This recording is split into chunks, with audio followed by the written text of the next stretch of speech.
वंदे वाणी विनायकौ सर्वेभ्यो नमो नमः। संस्कृत कक्षायां भवतां सर्वेषां हार्दं स्वागतम। पढ़े भारत ऑनलाइन श्रृंखला के अंतर्गत आज हम एक नए विषय के साथ उपस्थित हैं। आज का विषय है सर्वनाम पदों के साथ पुल्लिंग शब्दों की प्रथमा विभक्ति का प्रयोग। इसके साथ साथ हम आज भाग 2 के अंतर्गत क्रियापदों का भी अभ्यास करेंगे। आगच्छ विषयस्य अभ्यासं कुर्मः।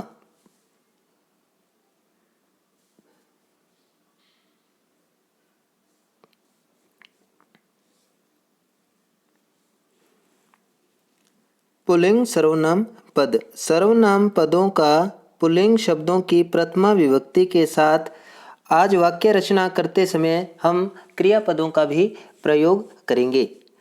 इससे पूर्व भाग 1 में पुल्लिंग सर्वनाम शब्द, स्त्रीलिंग सर्वनाम शब्द और नपुंसकलिंग सर्वनाम शब्दों का प्रथमा विभक्ति के साथ अभ्यास किया गया था। आप उन तीनों वीडियो को भी जरूर देखें।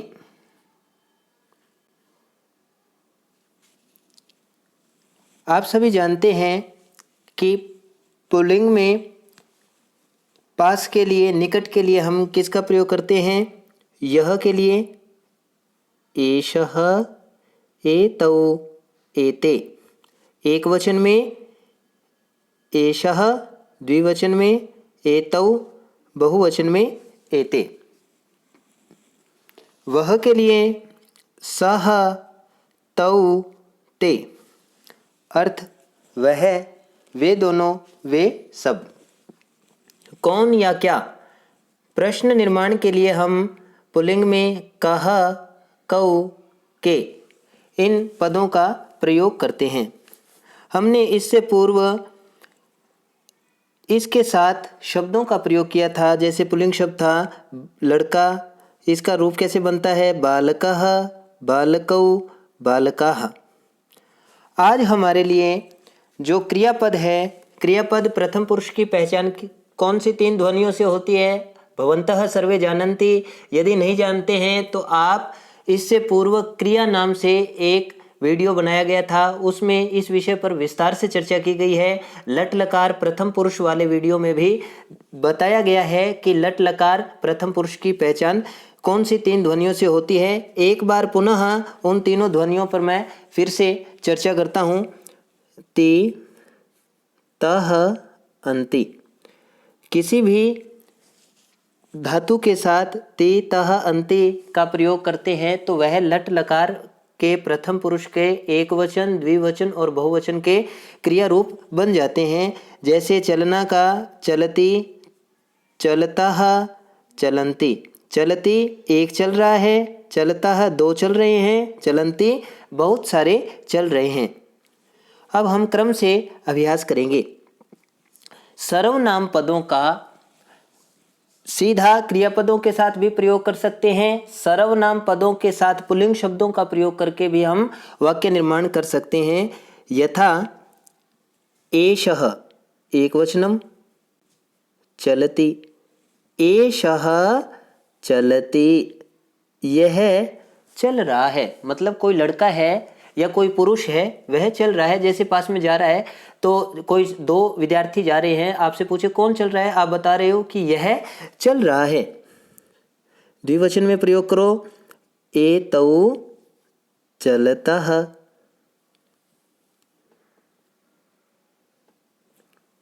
ये 2 चल रहे हैं। एते चलन्ति, एते चलन्ति। ये सब चल रहे हैं। दूर के लिए हम किसका प्रयोग करते हैं? वह। वह का रूप कैसे बनता है पुल्लिंग में? सः, तौ, ते।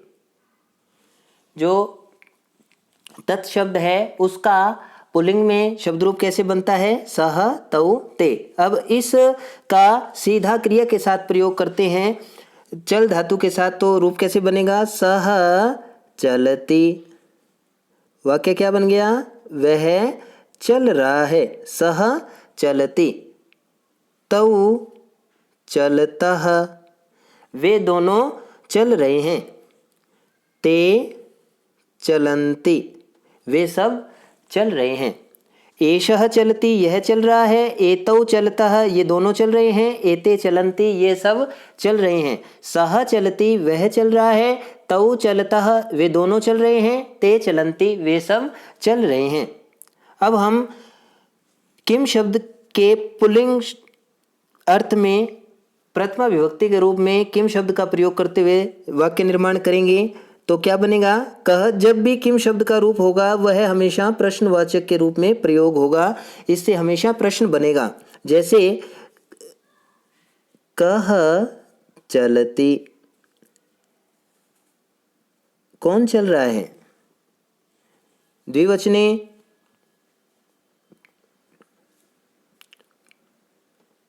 द्विवचने कौ चलतः,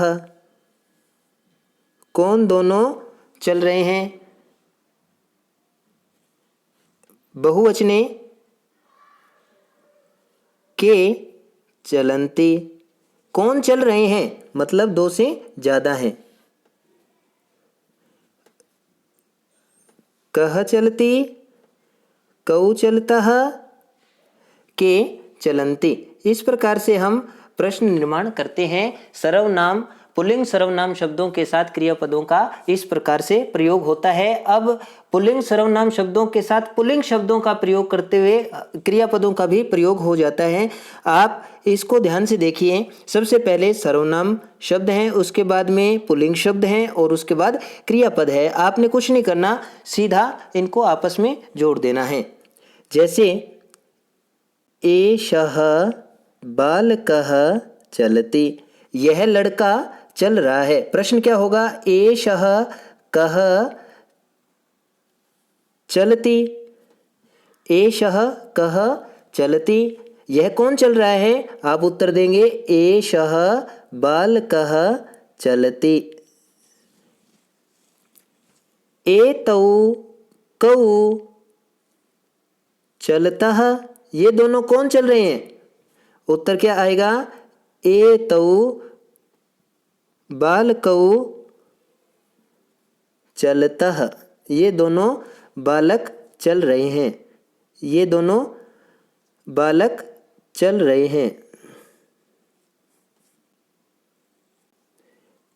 एतौ बालकौ चलतः। बहुवचन में एते के चलन्ति, ये सब कौन चल रहे हैं? तो उत्तरम किम आगमिष्यति?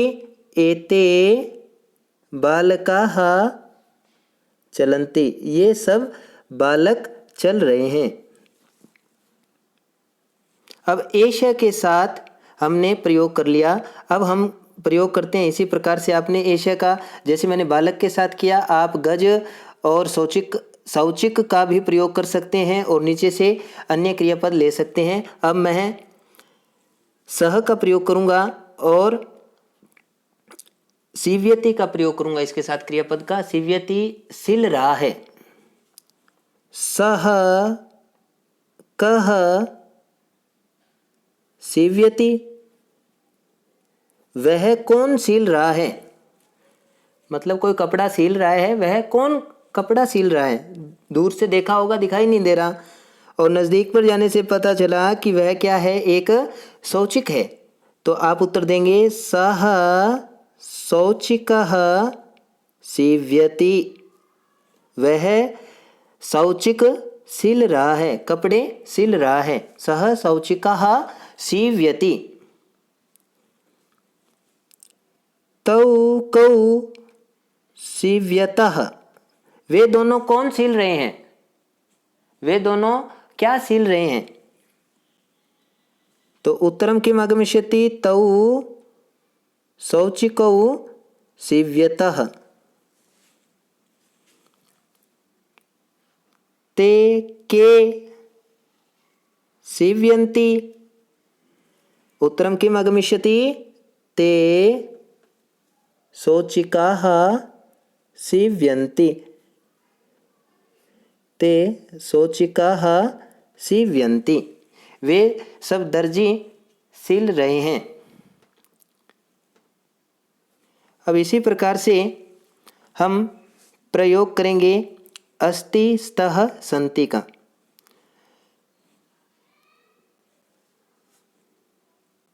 एषः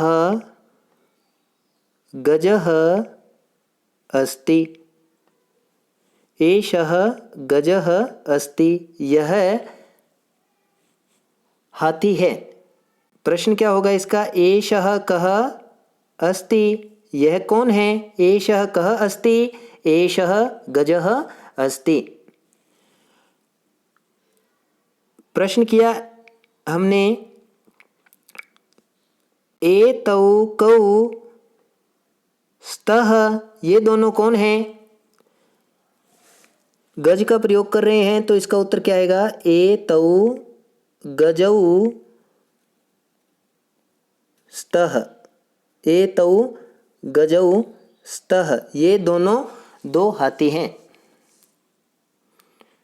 बहुवचने एते के सन्ति,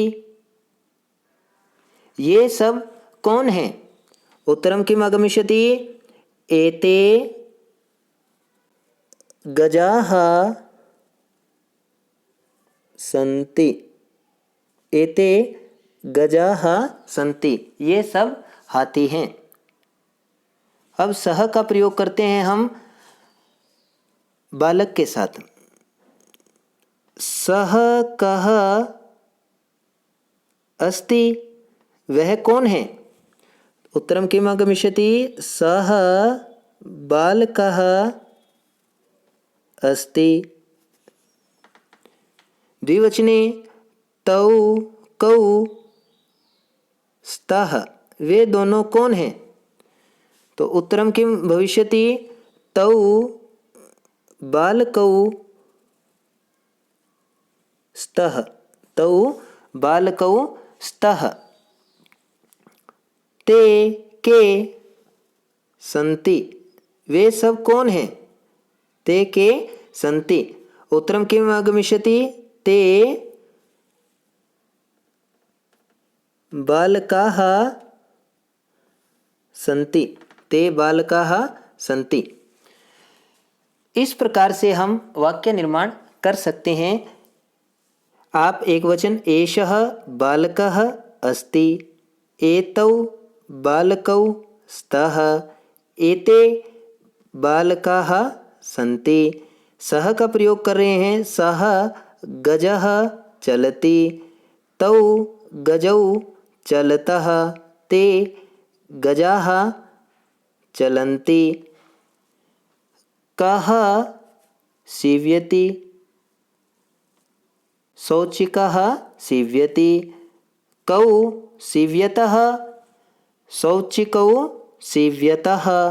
के सीव्यन्ति, सौचिकाः सीव्यन्ति। इस प्रकार से प्रश्नों के निर्माण भी होते हैं और उनके उत्तर भी आते हैं। आप सर्वनाम पदों से सीधा वाक्य भी बना सकते हैं और इनके साथ ये बीच के जो शब्द हैं इनका प्रयोग करते हुए भी वाक्य बना सकते हैं। उदाहरण आपने समझ लिया। आप अपनी तरफ से अपनी प्रज्ञा शक्ति का प्रयोग करते हुए पुल्लिंग शब्दों का प्रयोग कर सकते हैं। अन्य शब्दों का और अन्य क्रियापदों का भी आप प्रयोग कर सकते हैं। इस प्रकार से सर्वनाम पदों के साथ पुल्लिंग शब्दों के साथ क्रियापदों का प्रयोग करते हुए भी हम वाक्य निर्माण कर सकते हैं। यहाँ कुछ वाक्य रचना के उदाहरण हैं। जैसे प्रथम वाक्य है एषः कः लिखति, यह कौन लिख रहा है? एषः बालकः लिखति, यह एक बालक लिख रहा है। एतौ कौ लिखतः, ये दोनों कौन लिख रहे हैं? एतौ बालकौ लिखताः, ये दोनों बालक लिख रहे हैं। एते के लिखन्ति, ये सब कौन लिख रहे हैं? एते बालकाः लिखन्ति, ये सब बालक लिख रहे हैं। आप इधर से देखिए एषः, एषः, एतौ, एते, कः, कौ, के, ते, तः, अन्ते। इससे पहचान होती है एक वचन, द्विवचन और बहुवचन की। अब दूर के अर्थ में कैसे होता है, जैसे सः कः लिखति, एषः कः लिखति, इसका तो अर्थ हुआ यह कौन लिख रहा है। सः कः लिखति, वह कौन लिख रहा है। एषः बालकः लिखति, यह बालक लिख रहा है। सः बालकः लिखति, वह बालक लिख रहा है। एतौ कौ लिखतः, ये दोनों कौन लिख रहे हैं। तौ कौ लिखतः, वे दोनों कौन लिख रहे हैं। एतौ बालकौ लिखतः, ये दोनों बालक लिख रहे हैं। तौ बालकौ लिखतः, वे दोनों बालक लिख रहे हैं। एते के लिखन्ति, ये सब कौन लिख रहे हैं। ते के लिखन्ति, वे सब कौन लिख रहे हैं। एते बालकाः लिखन्ति, ये सब बालक लिख रहे हैं। ते बालकाः लिखन्ति, वे सब बालक लिख रहे हैं। आज हमने पुल्लिंग सर्वनाम शब्दों के साथ पुल्लिंग शब्दों का संयोजन करते हुए उसके साथ क्रियापदों को जोड़ना सीखा है। क्रियापदों में ति, तः, अन्ते, इन ध्वनियों से हमने लट लकार के प्रथम पुरुष के कुछ धातुओं के क्रिया रूपों का हमने अभ्यास किया। जयतु संस्कृतं, जयतु भारतम। धन्यवादः, पुनः मिलामः।